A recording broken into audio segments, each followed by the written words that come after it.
Everyone has their own unique football opinions that might be different from most people. You might think a player is great while others see him as useless, or the other way around. And it's not just about players. It could be about a coach, an analyst, or even a playing style. Usually, people don't say, "This is the opinion for everyone," because they know everyone thinks differently. But since today marks 35 years since I was born, in this episode, I'm gonna share the opinions I truly believe in. Who knows? Maybe someone out there thinks like me, or I might even convince some new people with these views. Let's jump into a new episode. Before we start, please pause the video. Drop down in the comments and tell me what's the weirdest opinion you actually believe in, and also why you believe it. Also, while you're down there, hit the like button and subscribe to the channel. If you want to share it, I won't say no. Let's get things rolling. Now, let's jump into the first opinion and start talking about the hero personality. This hero personality is basically the idea cooked up by the rich and believed by the poor. Like when Real Madrid scores a last-minute goal, people say, "That's the hero personality." When Barcelona scores a last-minute goal, same thing. Hero personality. And Bayern Munich scores in the last minute. You guessed it, hero personality. Someone says the hero's character. No, they don't say the hero's character. They say the German mentality. But whatever. Whether it's Real Madrid, Liverpool, Arsenal, Manchester City, any big team that scores in the last minute, the analyst pops up and says, "That's the hero's character." But if you think for 3 minutes, you'll realize there's no such thing as the hero's character. You'll ask, then why do big teams manage to win in the last minute? I'll tell you, it's because of their resources. For example, a team like Real Madrid has the best players score last-minute goals. Usually their coach pushes them forward, putting pressure on the opposing team. This makes the other team drop back, but often those teams don't have players with top quality. So when players get trapped within 20 or 30 meters, they start panicking, making mistakes like giving away penalties, and can't handle the pressure from the other team. Also, most teams known for having a champion's mentality have a strong fan base, and the crowd adds extra pressure on the opposition, even by blowing whistles and making noise.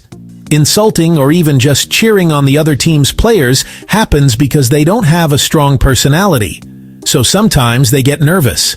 But realistically, there's no such thing as a champion's personality. Like Barcelona, the team I support, they made an incredible comeback last year against Celta Vigo, going from losing 3-0 to winning 4-3. People said, that's the champion's personality. But it's the same team that claimed to have a champion's personality in previous years when they were attacking with Dest, Braithwaite, and whoever, and yet got crushed when we played Bayern. Bayern was on top form, and we were tired, and they scored 8 goals on us. So where was the champion's personality then? They used to have a team worth 20 times the other team, but they still didn't know how to win until they scored a goal in the last minute, and the team in front of them couldn't handle it. And if you have players with way higher quality, does that make you a champion? Look at PSG. They're the new kids on the block. They bought high-quality players, spent a lot of money, got a coach who knows his stuff, and now they can finish games strong in the last minute. So, is this new team really a champion, or is there no such thing as a champion mentality? If you have good players, give them solid physical training, and have a coach who knows what he's doing, most of the time, that's enough. You can win whether at the start or the end of the match without having a champion's mentality or being reckless.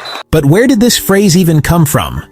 Most analysts on these shows, especially in UK, don't really understand football. A lot of them haven't even watched the whole match. They just tune in for the last 2 minutes. So when the host asks why the team won today instead of analyzing the coach's tactics, the pressure applied, the mistakes made by the opposing team, all they do is turn their back and say in a deep voice, "It's the champion's mentality." No, man, that's not a champion's mentality. That's the mentality of a weak team that can't win in the end. Alright, now the next opinion is about one of Barcelona's legends, and one of my favorite players ever, Spain and Barcelona legend Carlos Puyol.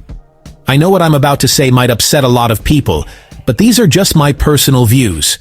If anyone has a different opinion and can convince me otherwise, I'd love to hear it. So, this is how I see Puyol's status.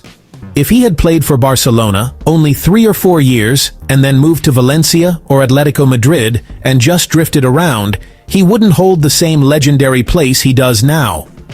Also, I don't think he was among the very best defenders in the world. Dribbling past a defender one-on-one wasn't about facing some rock-solid defender who couldn't be beaten. Actually, defenders got beaten a lot, and sometimes they'd even struggle when they had a bad day. For example, you wouldn't put someone like Maldini with Cannavaro or Nesta, those legendary defenders. Now, this is our opinion, and it's tied to those easy goals attackers score, the ones people call lucky goals. People always assume that the striker who scores those goals is just lucky or not very good, and that it's all coincidence. But if they thought about it for a bit, they'd realize there's no such thing as luck. The attacker moves and anticipates where the ball is going to go, positions themselves just right, the ball comes to them, and they score. He wasn't just standing still at their goal when the ball came to him and he scored. No, he actually moved right and managed to put it in. You get lucky once, twice, 3 times, but if a striker scores several goals like that, how can you call him lucky? And the same striker, when he misses chances, people call him a bad striker. This was said a lot in UK back in the days of Núñez. They'd say Núñez missed a lot of clear chances, even though 90% of the chances he missed were created by his own movement and speed. He was the one making the plays happen in the first place. But because he missed, people would just say he was a poor striker, even if he scored. A striker who just waits around? That doesn't exist, guys. Whether a striker scores easy goals or misses a lot, they're still special because they create chances for themselves with their movement, smarts, and speed. Not many strikers play the whole match without touching the ball and then complain that their teammates don't pass to them. Usually, that's because they're just standing still in the penalty box, not moving, leaving themselves to the defenders. So no balls come their way to score from. That's exactly the point I'm trying to make. A striker called bad is usually one who doesn't miss because he rarely even gets the ball. And most of the problem lies with him. No striker scores every single chance. No one does. I mean, Ronaldo misses, Haaland misses, even Zlatan used to miss. Even if you're a striker and have a clear goal with 1,000 chances, you'll still miss at least one. Let's stop with the whole strikers only score easy goals thing.